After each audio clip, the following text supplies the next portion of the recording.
warahmatullahi wabarakatuh.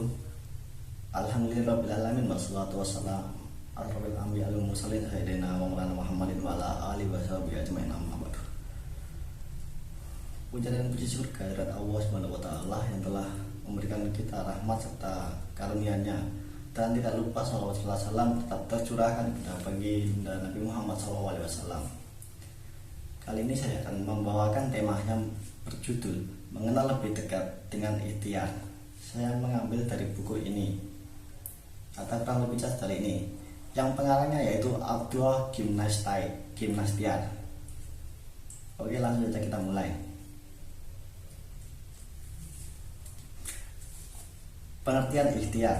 Menurut istilah bahasa, kata ikhtiar berasal dari bahasa Arab, yaitu ikhtara, yahtaru, yang artinya memilih, satu akar dengan kata khair. Dengan demikian, arti ikhtiar adalah memilih mana yang lebih baik di antara yang ada. Sedangkan menurut istilah teologi ilmu kalam, arti ikhtiar adalah kebebasan dan kemerdekaan manusia dalam memilih dan menentukan perbuatannya. Ikhtiar juga diartikan berusaha, karena pada hakikatnya orang yang berusaha berarti memilih. Dalil Al-Quran yang mengandung perintah ikhtiar, baik yang berhubungan dengan perkara manusia maupun akhirat, terdapat dalam surat Ar-Ra'd ayat 11, yang artinya bagi manusia dan malaikat-malaikat yang selalu mengikutinya bergiliran di muka dan di belakangnya, mereka menjaganya atas perintah Allah.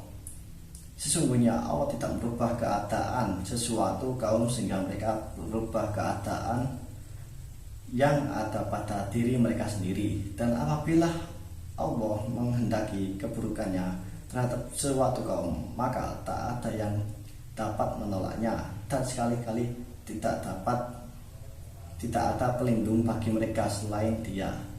Quran surat Ar-Ra'd ayat 11. Ikhtiar adalah usaha manusia untuk memenuhi kebutuhan dalam hidupnya, baik material, spiritual, kesehatan, dan masa depannya, agar tujuan hidupnya selamat, sejahtera dunia maupun akhirat.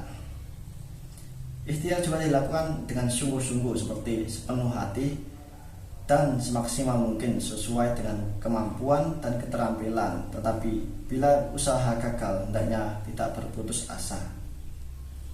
Kegagalan dalam suatu usaha antara lain disebabkan oleh keterbatasan dan kekurangan yang terdapat dalam diri manusia sendiri.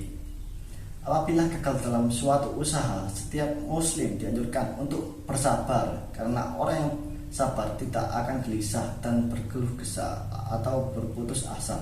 Agar ikhtiar atau usaha dapat berhasil dan sukses, hendaknya melandasi usaha tersebut dengan niat ikhlas untuk mendapatkan ridho dari Allah Subhanahu wa taala. Kali ini saya akan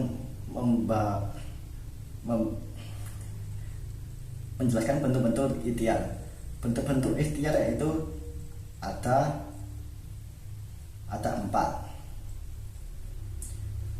Yang pertama yaitu ada kerja keras. Kerja keras yaitu semangat berusaha dengan sepenuh hati, harus ditanamkan pada diri manusia untuk mencapai tujuan hidup di dunia maupun di akhirat. Manusia memiliki kesempatan yang diberikan oleh Allah SWT untuk jadi lebih baik dengan potensi fisik dan psikinya. Allah berfirman dalam surat Al-Ankabut ayat 6, yang artinya barang siapa bekerja keras, maka sesungguhnya ia bekerja keras untuk dirinya sendiri. Sungguh Allah itu maha kaya dari segala makhluknya. Quran surat Al-Ankabut. Yang kedua yaitu pantang menyerah. Pribadi pantang menyerah adalah sebutan bagi pribadi yang tidak merasa lemah terhadap sesuatu yang terjadi dan menimpanya. Setiap kesuksesan besar pasti selalu didahului dengan kegagalan. Kegagalan pada hakikatnya bukanlah arti dalam sebuah perjalanan, melainkan jabatan untuk melewati jalur tercepat menuju kesuksesan. Kegagalan pasti dialami oleh setiap orang, dan hal itu wajar dalam kehidupan yang berbeda. Adalah bagaimana sikap setiap manusia dalam mempersiapkan kegagalan yang datang kepadanya, antara memilih untuk pantang menyerah atau berputus asa. Namun sifat putus asa sangat dibenci oleh Allah. Allah berfirman dalam Quran surat Yusuf ayat 87, yang artinya, hai anak-anakku, pergilah kamu, maka carilah berita tentang Yusuf dan saudaranya, dan jangan kamu berputus asa dari rahmat Allah. Sesungguhnya tiada berputus asa dari rahmat Allah melainkan kaum yang kafir. Quran surat Yusuf ayat 87. Dan tirutan ketiga yaitu ada tanggung jawab. Tanggung jawab adalah kesadaran manusia akan tingkah laku atau perbuatannya yang disengaja maupun tidak disengaja. Tanggung jawab juga berarti perbuatan sesuatu sebagai perwujudan kesadaran akan kewajibannya.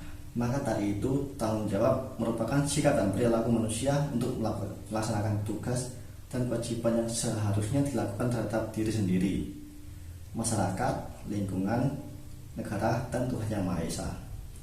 Dan yang terakhir adalah tekun dan rajin belajar. Dengan belajar, manusia bisa hidup bermartabat dan membangun peradaban yang bersandikan nilai-nilai ketuhanan dan kemanusiaan. Dalam Islam, belajar adalah ibadah. Menuntut ilmu itu wajib bagi manusia muslim dan muslimah. Belajar itu bukan sekedar datang ke sekolah untuk mendengar dan mencatat apa yang disampaikan guru, melainkan juga berusaha mengembangkan pemikiran, pengetahuan, kepribadian, moralitas, dan profesionalitas. Demikian yang saya berikan pada hadirin semua. Kurang lebihnya mohon maaf. Assalamualaikum warahmatullahi wabarakatuh.